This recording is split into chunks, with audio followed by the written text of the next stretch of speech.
Okay, so we're going to look at the first and second rib. Now remember, we've done our evaluation. We know we have an elevated first or second rib on the patient's left side. So I'm standing on that side of the patient.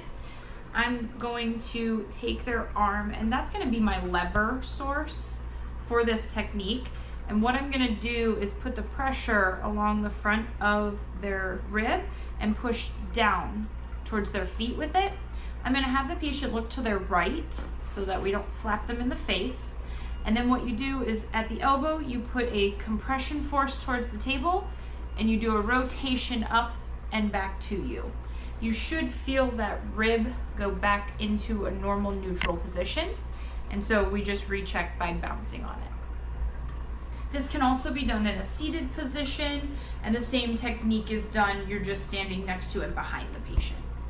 So for the last technique, we're going to do redoming of the diaphragm. This one is great if that patient gets the wind knocked out of them, you get that solar plexus hit, or they've had like a cold or a cough and been coughing a lot and they've got that upper abdominal pain.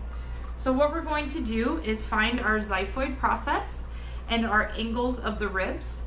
You're going to have your hands in that W position just below the xiphoid process. So make sure that you're not pushing on the xiphoid process.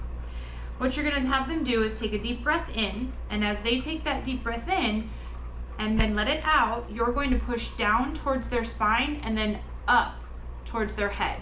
You tell them to take another deep breath in, and you resist moving, and as they let that breath out, again, you push down and up to the head. You hold this technique for 3 seconds and then release as they give their last exhale. This will allow that diaphragm to redome naturally, allowing them to take in a nice deep breath very easily. This can be redone if they feel like they still can't fully catch their breath.